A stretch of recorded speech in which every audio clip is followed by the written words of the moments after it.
vraiment que l'enseignement des arts a pour but de développer un jugement critique. L'intelligence émotionnelle, là, je pense que ça passe un peu par le développement de l'art et tout ça, puis on en a besoin en tant que société.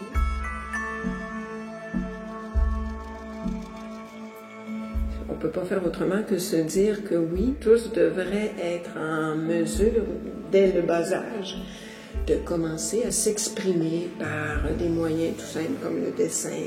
C'est un moyen d'expression qui est vital, oui, à mon sens.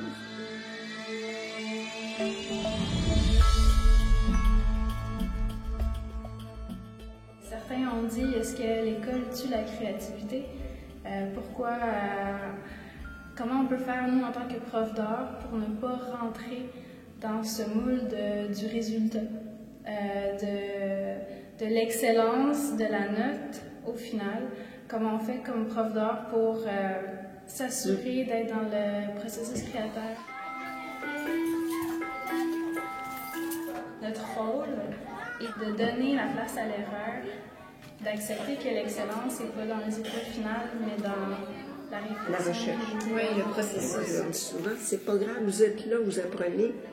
Apprenez à faire des erreurs aussi. C'est tellement bénéfique de faire une erreur, vous n'allez pas la répéter, ou alors vous allez en tirer quelque chose. Et l'enseignement, ça devrait être ça. Profitez-en, trompez-vous. Et non, ils ont une tendance, c'est vrai, de plus en plus à vouloir être parfait, perfectible, d'avoir la note juste, la couleur parfaite, l'image pixelisée. Oui, je le vois déjà en première, deuxième, troisième, là, ils sont si perfectionnistes, ils sont tellement habitués d'avoir des images parfaites, être confrontés à justement là, tout ce qui est beau, l'esthétique et tout ça, puis quand on leur demande de dessiner, ils sont pas capables de le faire sans avoir un modèle, ça leur prend là, est-ce que je peux aller sur Internet, est-ce que je peux aller me chercher une image?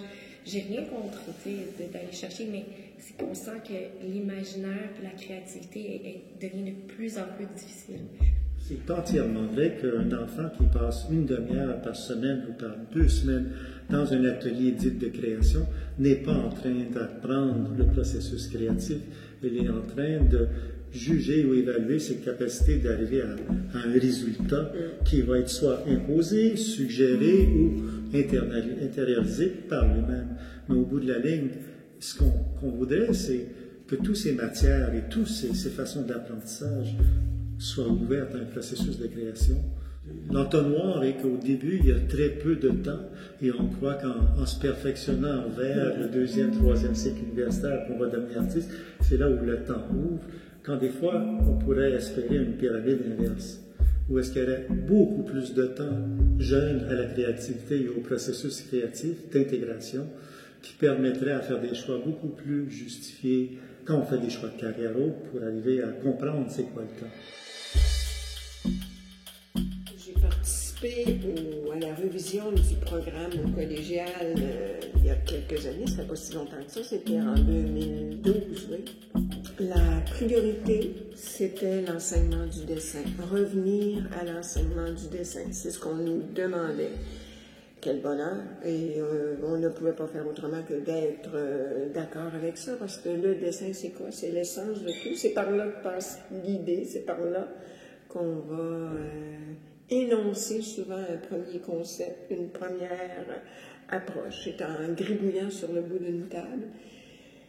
Et que ce soit dessin d'imagination, mais aussi d'observation, représentation de notre réalité, c'était demandé et c'est vraiment la priorité en termes d'heures d'enseignement collégial.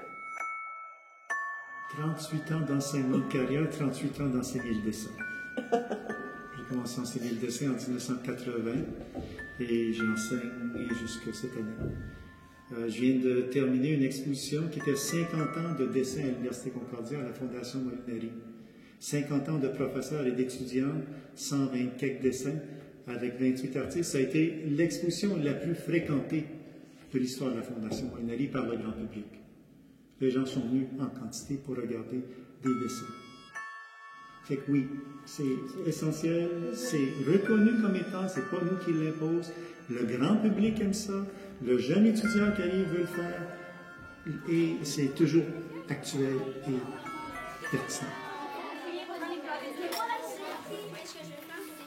Dès leur arrivée en première année, là, mon rôle, c'est de leur apprendre le nom des lignes. Je leur fais trouver les lignes dans les œuvres d'art. Je leur explique que n'importe quelle œuvre est à la base faite avec différentes lignes. Puis, il faut non seulement connaître le nom des lignes, mais il faut savoir aussi comment les faire, les lignes. Au primaire, par exemple, ils sont dans la recherche du dessin parfait. Puis là, il faut faire attention parce que là, tout de suite, quand on parle de dessin, ils veulent être bons pour hier. Il faut que leur chat ressemble à un chat, sinon ils ne sont pas bons. Il faut essayer de faire le dessin en les éloignant un peu de la perfection puis du dessin d'observation parce qu'ils se découragent rapidement. Dans la pratique d'enseignement, le dessin a une très grande place. Il est important pour les croquis, pour mettre en place les idées. Il va vraiment travailler le contrôle de la main, la minutie, la motricité fine. Puis en plus, c'est hyper bénéfique pour que le jeune soit confiant dans sa prise du crayon, tout ça. Il faut maîtriser le moindrement le dessin pour aller plus loin, à mon avis. Il y a eu des instances qui croyaient qu'on devait écrire des programmes vers la nouvelle technologie. Et il y a eu d'autres philosophies qui allaient à dire on intègre les nouvelles technologies à l'intérieur des façons de faire existantes au niveau de matériaux et choses. Et je pense que ceux qui ont été vers les nouvelles technologies comme cette nouvelle chose se retrouvent maintenant en rattrapage, en train d'acheter des équipements qui avaient été vus désuets dans le passé parce qu'on ne croyait plus dans leur fonction et leur nécessité. Ce qui veut dire qu'on se retrouve avec une nécessité d'acheter des presses, des métiers à tisser, des fours à céramique parce qu'on les a laissés et pour revenir à des techniques de matérialité parce qu'on se rend compte non seulement qu'il y a un besoin de faire, mais que les jeunes, ce qu'ils viennent chercher, des fois, c'est des choses très précises. Montre-moi comment imprimer, montre-moi comment tourner un tour, montre-moi comment travailler ces matériaux-là. Les nouvelles technologies ou le numérique ne s'enseignent pas comme s'enseigne la peinture. Si je passe beaucoup de temps sur un logiciel avec des élèves, le logiciel est désuet l'année d'après et c'est pas ça que je veux faire. Je veux pas perdre ce temps-là. En fait, je leur apprends à eux-mêmes connaître leur façon d'apprendre, à dépasser des murs quand ils en voient. Puis le fait que tous les arts sont aussi enseignés autant que le numérique fait en sorte que les élèves vont trouver des façons d'utiliser leur téléphone pour faire fonctionner leur sculpture, pour faire animer une peinture, pour avoir une réalité augmentée qui sort de leur dessin, de leur autoportrait. On a beaucoup de débrouillardise qui peut provenir justement de ces nouvelles technologies-là. Oui, ça doit faire partie du programme, c'est essentiel, ça touche les jeunes, c'est une nouvelle façon de faire de l'art, de penser l'art, mais les élèves n'ont pas l'accès de façon égale au Québec, ni même à un ordinateur de base, ni même à Internet. Non, il y a très peu de laboratoires dans les écoles publiques, il y a très peu d'accès, peu de techniciens pour soutenir les enseignants. Et aussi, il y a le facteur qu'on manque de temps dans des périodes de 60 minutes. Dans une semaine, ça passe tellement vite, puis avec du matériel si désuet, on va perdre un temps énorme à essayer de se connecter, ça ne fonctionne pas. Alors, c'est plate, mais on se voit un peu dans l'obligation de mettre ça de côté, puis de travailler plus ce qui est plus accessible. Il faut faire attention quand on parle justement de nouvelles technologies, puis qu'on a dit dans l'enseignement, ben là, il faut en enlever, parce que si ça vient, et qu'on n'ajoute pas d'heures d'enseignement, et on a été aux prises avec ça, nous, au collégial, à un moment, où il a fallu ajouter le numérique, ajouter tout cet apport-là. Ah ben là, il va y avoir moins d'enseignement en sculpture, il va peut-être avoir moins d'enseignement en peinture, et là, c'est là que le bobo blesse, que ça fait mal. Bon, il faut trouver le juste milieu dans tout ça. Oui.